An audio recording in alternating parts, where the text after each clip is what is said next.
ಮುರುಘಾಸ್ವಾಮಿಗೆ supreme court big shock ಕೊಟ್ಟಿದೆ. 4 ತಿಂಗಳು ಮುರುಘಾಸ್ವಾಮಿ ಜಾಮೀನು ರದ್ದು.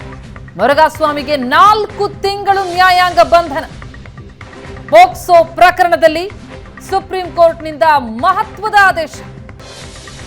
ಚಿತ್ರದುರ್ಗದ ಮುರುಘಾಸ್ವಾಮಿಗೆ ಈಗ ಮತ್ತೆ ಜೈಲೇ ಗತಿ. ಮುರುಘಾಸ್ವಾಮಿಗೆ ಜಾಮೀನು ಮಂಜೂರು ಮಾಡಿತ್ತು ಹೈಕೋರ್ಟ್. ಆದರೆ ಈಗ ಸುಪ್ರೀಂ ಆ ಜಾಮೀನನ್ನ ರದ್ದು ಮಾಡಿದೆ. 4 ತಿಂಗಳು ನ್ಯಾಯಾಂಗ ಬಂಧನ ವಿಧಿಸಿದೆ. ವಿಚಾರಣಾ ನ್ಯಾಯಾಲಯದ ಮುಂದೆ ಹಾಜರಾಗುವಂತೆ ಸೂಚನೆ. 1 ವಾರದೊಳಗೆ ಹಾಜರಾಗಲು ಸುಪ್ರೀಂ ಕೋರ್ಟ್ ಸೂಚನೆ ಕೊಟ್ಟಿದೆ. ಚಿತ್ರದುರ್ಗ ಕೋರ್ಟ್ಗೆ ಹೋಗಿ ವಿಚಾರಣೆ ಮುಗಿಸುವಂತೆ ಸುಪ್ರೀಂ ಸೂಚನೆಯನ್ನ ನೀಡಿದೆ. ಸಂತ್ರಸ್ತೆ ಹಾಗೂ ಪೋಷಕರ ವಿಚಾರಣೆಯವರೆಗೂ ಮುರುಘಾಸ್ವಾಮಿಯ ಜಾಮೀನು ರದ್ದು.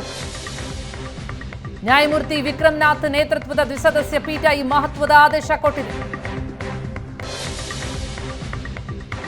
ಪೋಕ್ಸೋ ಪ್ರಕರಣದಲ್ಲಿ ಆರೋಪಿಯಾಗಿರುವ ಮುರುಘಾಸ್ವಾಮಿ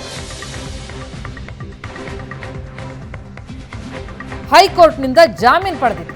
ಆದರೆ ಈಗ ಸುಪ್ರೀಂ ಕೋರ್ಟ್ ಮಹತ್ವದ ಆದೇಶ ಕೊಟ್ಟಿದೆ.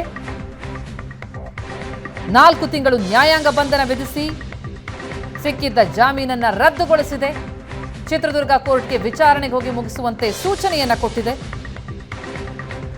1 ವಾರದೊಳಗೆ ವಿಚಾರಣೆಗೆ ಹಾಜರಾಗುವುದಕ್ಕೆ ಸುಪ್ರೀಂ ಕೋರ್ಟ್ ಸೂಚನೆಯನ್ನ ನೀಡಿದ್ದು 4 ತಿಂಗಳು ಮುರುಘಾಸ್ವಾಮಿ ಜಾಮೀನು ರದ್ದಾಗಿದೆ. ಬಿಗ್ ಶಾಕ್ ಕೊಟ್ಟಿದೆ ಮುರುಘಾಸ್ವಾಮಿಗೆ ಸುಪ್ರೀಂ ಕೋರ್ಟ್.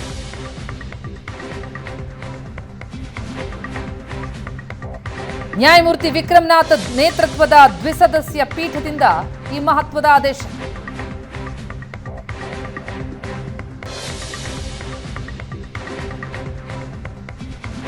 ಹೈಕೋರ್ಟ್ ಮುರುಘಾಗೆ ಜಾಮೀನು ಕೊಟ್ಟಿತ್ತು, ಈಗ ಸುಪ್ರೀಂ ರದ್ದುಗೊಳಿಸಿದೆ.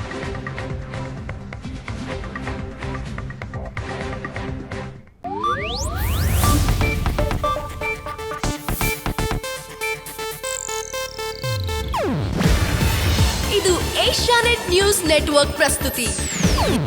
ನೀವು ನೋಡ್ತಿದ್ದೀರಾ ಏಷ್ಯಾನೆಟ್ ಸುವರ್ಣ ನ್ಯೂಸ್.